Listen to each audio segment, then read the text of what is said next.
Hi, I'm making coffee, and I thought just quickly I might make a video about Bark River.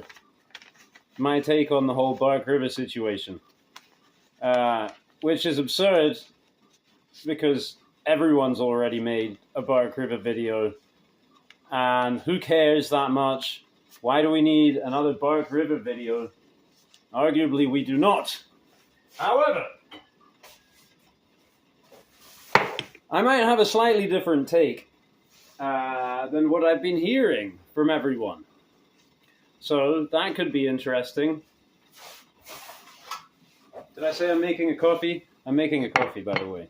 Trying to kill two birds with one stone here. Because I was thinking, should I make this video? Should I not make a video? Do I have to go and get my 3 Bark River knives and make an exposition and blah, blah, blah? No, I don't. I can tell the story. I bought 3 Bark River knives so far, all fairly recently. And I think the first one was at the start of last year or the end of the year before. And it's a chopper. And it is an absolutely outstanding knife. It's great. You know, I have some issues with the handle or what have you, but it's very well made. It's CPM 3V. The grinds are chef's kiss, and the performance is sublime. Objectively, the performance is excellent of this blade. It is one of my knives that I have not sharpened. I have not had to sharpen it. I may have touched it for fun, pretty much. And I slammed that thing through hemlock knot after hemlock knot, okay? So I just read a comment from a guy saying, you know, their grinds are rubbish. They burned all their edges and so forth. Now, clearly, to me, what I can detect from my experience, after I bought 2 knives, because the second one I bought, I haven't used once. But it is beautiful like the first one. And both of these knives were first production run, and I got them both on the secondary from scalpers for extra money. Yeah, because I saw them and I was like, well, that's amazing, right? And if you want to get that knife right now, you're going to pay manufacturer's price plus, because that's the way of the world, right? And I had the money and I went for it, and I'm glad I did. As I have been also when I've bought from scalpers and GEC knives and stuff like that. I don't have anything really against these people. They're opportunists.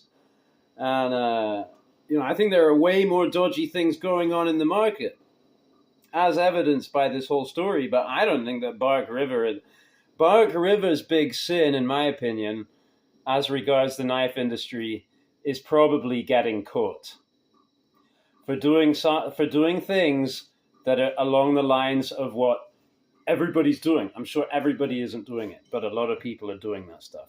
Okay, let's be honest.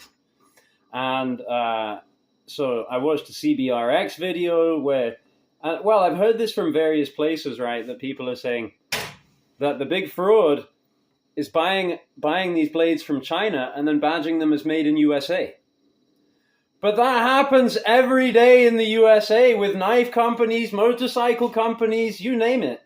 Because if you buy parts from China and you bring them to the US, and as Mike Stewart pointed out, whether or not he's telling the truth, but he's saying, and it seems to be highly plausible, that each of those blanks that they bought from China had a sticker on it. Yeah, so the employees, yes, part of their job was to remove the made in China sticker, but not grind out an etching or something. They pulled the sticker off, and then they ground the blade to the Bark River specification. And each of those blanks was submitted to 7 or more hand processes wherein you are now legally entitled to label this product made in America. The fraud is that he still hasn't said what the steel is in these knives. He doesn't know. A high carbon stainless steel from China. Why is nobody pointing that out? That now he's coming clean, but he's still not saying what is the steel in the knives. It's as if it's irrelevant now that you have a knife, because all it is it's we didn't tell you the truth yet. So what is the steel? You don't know what the steel is? Well, have it tested. Have it spectrometrically tested. And let everyone know. What is the steel in this knife that they've bought? Me, if I bought one of these knives, I wouldn't send it back, probably. Because I don't send the knives back. And I would want to know what the steel is, and I would want to know if it's a good knife. Because just because they lied about this, just because the etching is false, doesn't mean it's a bad knife. You could just grind out the etching. Now there's nothing wrong with it. Okay? That's the fraud. And the whole thing about importing stuff from made in China and then badging it made in USA. How is it that we have various different brands in the US selling automatic knives when it's illegal in the US to make to import automatic knives or parts for automatic knives? Illegal. And yet that's happening all the time. So okay, yes, some manufacturers are more or less honest about it, and some of them aren't. I'm sure. You know, that they're telling you straight up made in USA when they had the parts made overseas, and then they subjected them possibly to up to 7 or more hand processes, which, what is that? Now that could be a little subjective, right?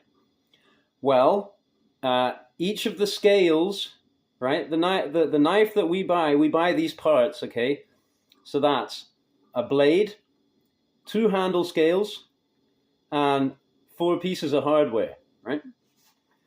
And we unwrap these, and each of those pieces, we wash them in the sink, right? That's a hand process. Now we've got 7 hand processes to make it a made in USA knife. Washed each of the parts in the sink. So yeah, my suspicion is that there's a lot of this going on, but that they just mismanaged the whole thing. I don't just mean morally, ethically. I mean the whole thing across the board was badly managed. It's obvious, and I knew this before. I think I was in possession of a single Bark River knife. What the story was with Bark River, broadly speaking, right? They have QC issues, and they make these legendary knives, and they do the convex grind and so forth. They use great materials. Maybe they probably do have a good, consistent heat treatment, but there are all these quality control issues, and then they have customer service issues and so forth. So I'm like, well, if I'm going to get one, I'm just going to try and get the best example I can and just deal with it, right? And so I did that in 2 instances. And then far more recently, when I was at one of my bladesmith courses at the New England School of Metalwork, my friend Paddy Gerst gets in touch. As he does from time to time, he sends me a link or something. He says, hey, this knife is hot right now. So there were these Bark River knives in MagnaCut for sale at DLT, like 50% off, 60% off or something. Like $70 for a knife. And I said, well, I know that's going to be trash, though.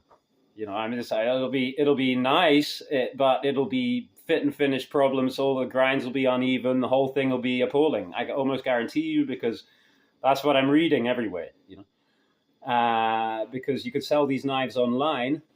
Now that's the modern way, right? You sell people the image, and then you can send them whatever. And some of those people will complain and send it back. Some of them won't.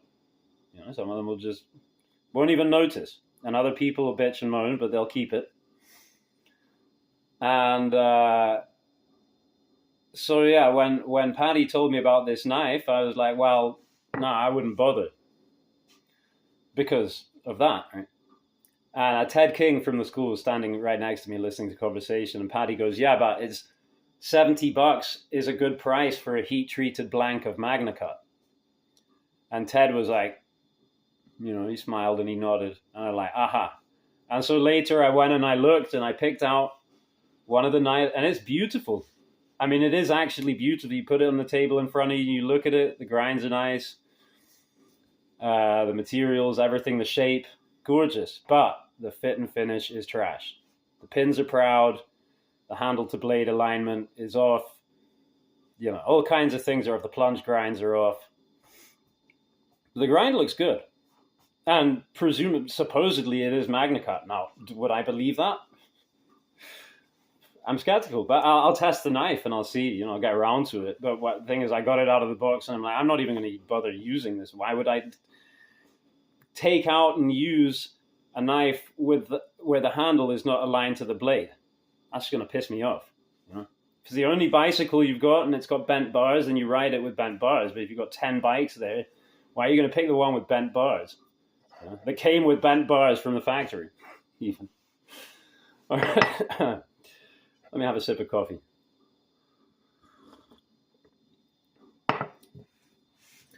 Right, I thought I should finish because I've been going for 10 minutes, but actually there's another big point which I'd like to make, is that most of what you're hearing from people online right now, their take on the whole matter, is very insulting towards Mike Stewart and Bark Rivet, and that's understandable because he's done a bad thing. He's been very badly behaved, right? And so people who behave badly and lie and cheat and that kind of thing, they leave themselves open to attack and criticism and so forth. But the other thing is, does anyone try to put themselves in the shoes of another person and imagine what would it be like, right? So I'm putting myself in the shoes of this person. I'm thinking, okay, well, why is he, obviously they're scrimping on belts, right? They're not changing the belts. And that's why everyone's complaining about burned edges, and that's why the pins are proud on the handles and all of this, because it's the primary part of running a knife business. You need to keep refreshing your belts the whole time, and it's a huge cost. And so, of course, you could save a lot of money, if you think, save a lot of money by not changing the belts. Why? Because the guy wants to make a deficient product? He enjoys that? Could be. But I don't know. I mean, if the guy founded the knife company decades ago, you'd think maybe he likes knives. And he would be happy, content to make good knives, to make the best knives he can. And maybe there were some limitations, Maybe I'm assuming that managerially these people were incompetent, right? Because I believe that it should be possible to have a business like Bark River in the USA in the 21st century and make it profitable and be ethical. That's my belief. I could be wrong, but that's what I believe.